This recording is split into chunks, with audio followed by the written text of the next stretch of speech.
Hi and welcome to the Running Channel. I'm Anna and this is episode 2 of our Running With series. Don't forget to like and subscribe to the Running Channel on YouTube so you get notifications when we put more videos up. Today I'm on my way to go and see Olympic triathlete Alistair Brownlee. We've not really been treated with the best of weather. It's very, very soggy. Yeah, just got really, really wet, but it's fine. Skin's waterproof and we'll get through it, I'm sure. Otherwise, we'll probably just have to sit in a cafe and eat cake instead.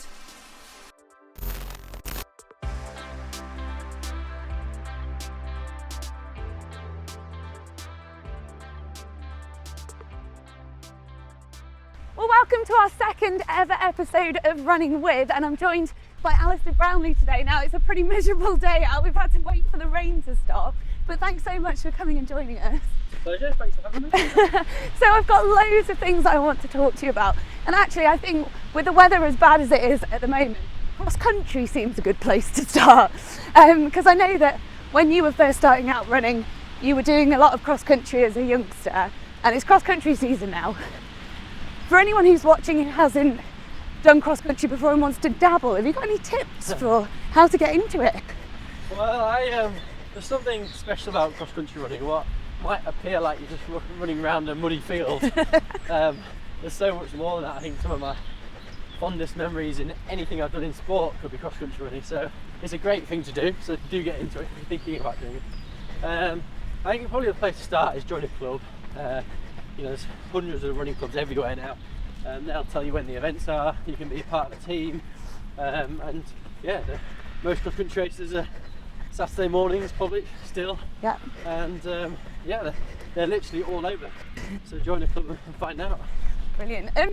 This might be a bit of a controversial one, but I wanted to ask your opinion on it with cross country. There's a lot of debate about women's distances being shorter than men's. I didn't know if you had any views on that at all. Yeah, I've kind of seen it, and for me it's just really erupted in maybe the last year or two, hasn't it? Up till then I hadn't even really thought about it, and I don't know, I think this is sitting on the fence. I think, yeah, okay, I can see some people's problem with it, that it might not look fair, but I think there's a lot of people out there who actually, is it really an issue? Does it matter, you know? So I'm fairly on the fence about it, and I think it's an interesting kind of wider point about, are we actually looking about the quality of outcome or the quality of the opportunity? And I'm a big fan that it's the opportunity that's important. So, you know, there is no evidence to suggest this either way, but for example, if making the distance longer for women meant that less women did it, that'd be a bad thing, wouldn't it? Yeah. Even if you were having the equality of the outcome, so you've reduced the opportunity. I think we should always be looking to increase the quality of opportunity, and they're not always the same. Okay, so on your Twitter bio, you have 3 words on it. Yeah. Yorkshire, Yeah. triathlon, Yeah. cake. Yeah. I want to talk to you about cake first, because why not? What's your favourite kind of cake? I'm not a fussy cake eater, I don't think. I eat anything, it depends on the mood. If I'm trying to be particularly healthy, I might go for carrot cake. Okay. I guess coming up to Christmas, I'd like a bit of a Christmas cake. Do you eat it with cheese?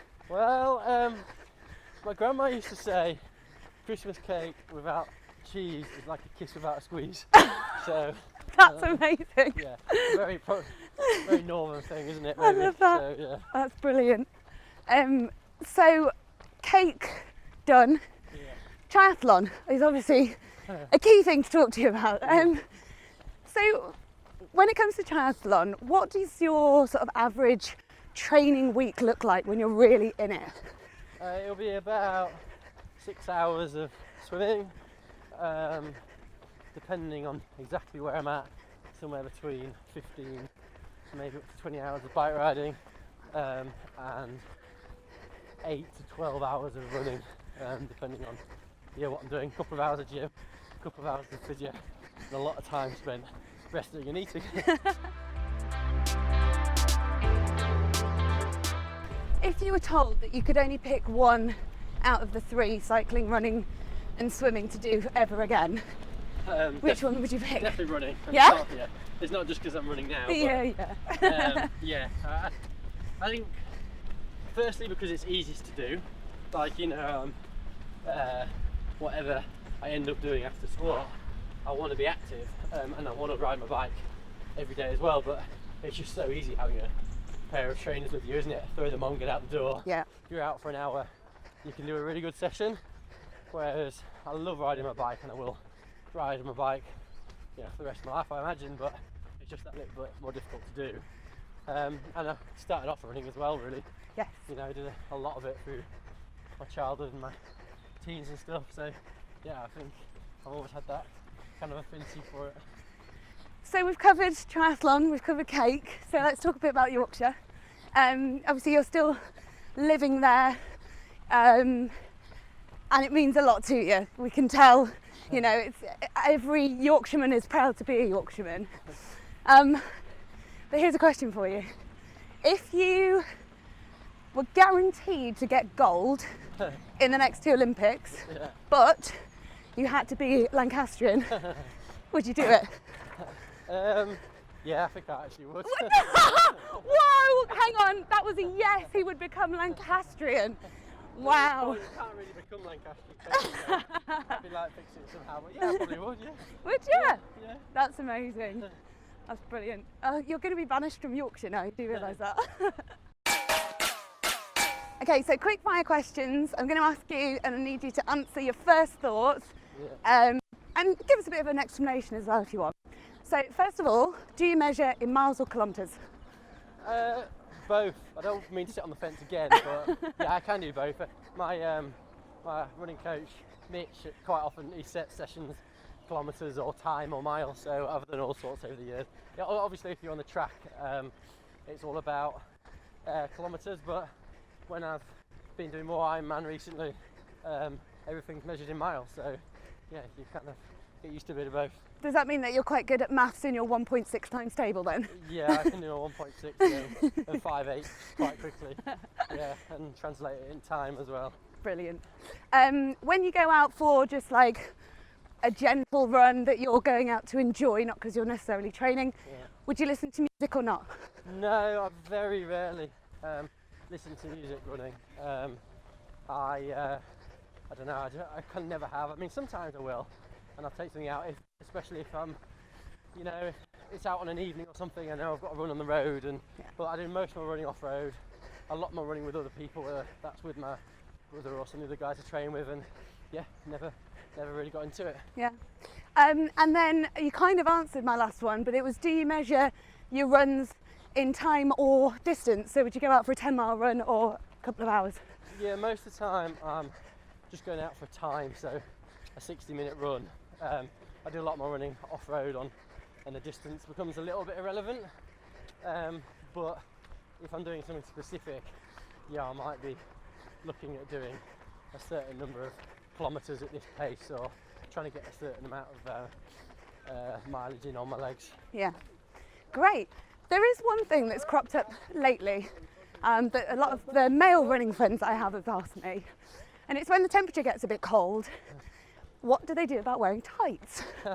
Do you brave it in shorts? Do you wear tights, or do you have to wear your tights with shorts over the top?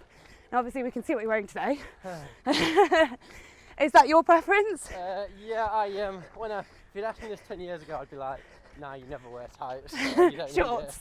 Yeah, but I think now it's rare in the winter that I'm not wearing tights to go out running. Yeah. And I normally wear a short set of tights underneath and then long tights on top. Good to know. Yeah, you can't wear running shorts under your tights, it just doesn't really work. No. Like bunched up and, yeah. But running shorts over the top of tights is a no as well.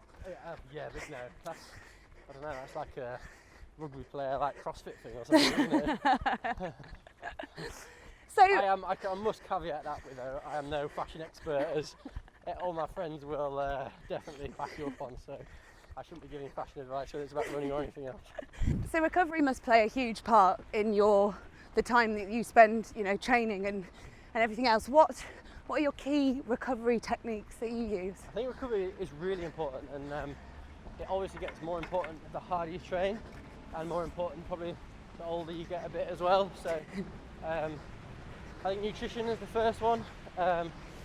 we work with a company called OTE, and I've had to really kind of dial in my recovery nutrition over the last few years. So trying to get a good kind of recovery drink in quickly after the hard sessions.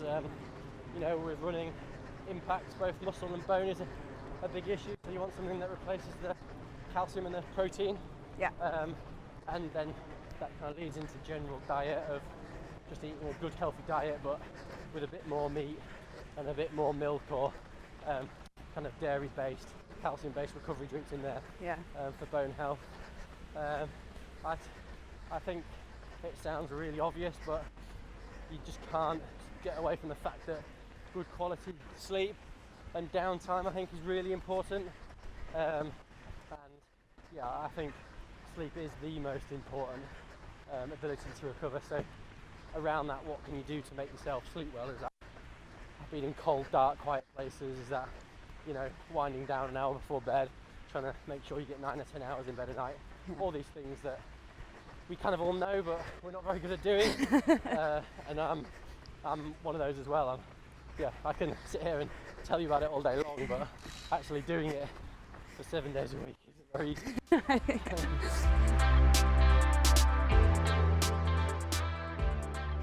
So, what have you got coming up? What's next for you? Well, it's the end of the year now, and it's kind of the off season, so I'm just not doing a lot of training. I'm kind of just exercising, keeping a bit fit and the body moving. Yeah. And then obviously going into next year, I'm kind of not sure. I've decided by January. I'm deciding if it's going to be about the Olympics, which will be 18 months time then, and you need to focus those 18 months on that, or actually whether it's about the long distance stuff with the ultimate aim of trying to win the Ironman in Hawaii. Yeah. Yeah. That's a pretty bold goal. So would that be something that you have to choose either or then between I Tokyo think so. or that? I mean, I think so. I think you might be able to try and do both, but really it's like anything in sport or in life. I think if you really want to commit to something, you've kind of got to commit to it. Yeah. And get on with it, and it's kind of really hard striking the balance of doing different things. So it'd be a bit like, well, it's a lot different from, you know, trying to win the marathon and the 1500, you know. It's probably a bit like that. Yeah, so that would be doing the Ironman in 2020 then, potentially? Well, or potentially next year in 2019, yeah. Oh, right. Yeah. Wow, so you've got some pretty bold New Year's resolutions to set then. Yeah, that's one way to look at it, yeah. So one thing that we get asked quite a lot is, how do you motivate yourself, especially in the winter with the dark mornings and the rain, which has thankfully stopped, to get out there and get a session done? Well, I think firstly I've got to say I'm very lucky to be a professional athlete, because that doesn't mean I'm getting up at 6 o'clock and going out in the dark before work, or, you know, coming home from work and peeling yourself off a sofa to get out in the dark at 6 o'clock in the evening. So yeah, I mean, I have full respect and admiration for the thousands of people out there who do that, especially around families and everything else. Incredible. But I'm lucky. I live in a beautiful, inspiring environment that, you know, some great running and cycling to do. I have some great friends and training partners that I train with, and my brother, who are, you know, we do a lot of our training together. So, you know, most mornings we're swimming and then going for a run and stuff. It's, you know, we're just having a good chat. And if you know, habit and lifestyle isn't enough, you know, sometimes you have to use a bit of willpower for the motivation, and that might be that there's a race coming up, or you know, or something else that you're actively motivating yourself. But I think most of the time I'm not having to actively motivate myself with willpower, if you like. It's just a case of getting out there and doing it. I think that's the most important bit of advice I think I could give to anyone trying to train for anything.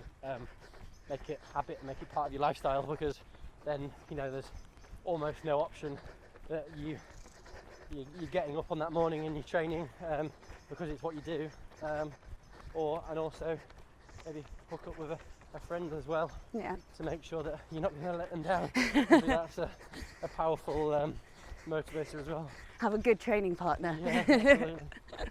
Brilliant. And just finally, so we are the running channel, so obviously we are predominantly about running, but if people who've maybe been running for some time think, actually I quite like to have a go at triathlon, Yeah. where do you start? Like, what's the key tip for getting into triathlon?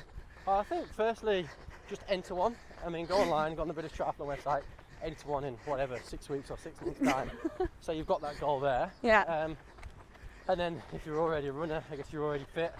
And it depends on your level. Do you need swimming lessons? Can you swim already? Maybe you need to learn to swim from scratch. I see people all the time that have learned to swim from scratch as a middle-aged 40-year-old, which is really hard. Yeah. But yeah, loads of people manage it. So that's great. Obviously, buy a bike or rent a bike. And then if you want more advice and stuff, join a local club. Yeah. Similar to running, really. Yeah, exactly. Yeah, because there are, I think, maybe people don't realise that there are actually clubs who do deal with triathlon in the same way that they deal with running, and some running clubs do triathlon as well as running. Yeah, they're very similar in lots of ways. Maybe not quite as old and traditional. I remember Bingley Harris that just celebrated its 125th year anniversary, which is amazing. Brilliant. And this triathlon is only 40 years old, so obviously it's not really similar, but there are the kind of local club structures. You can go down and go to regular sessions, have coaching advice, meet like-minded people to go out training with. So yeah, in that sense it's identical. Well, thank you so much for joining us today and braving the rain. I'm so glad that it dried up for us. And good luck with whatever you choose is next. Okay, thank you very much. Thank you.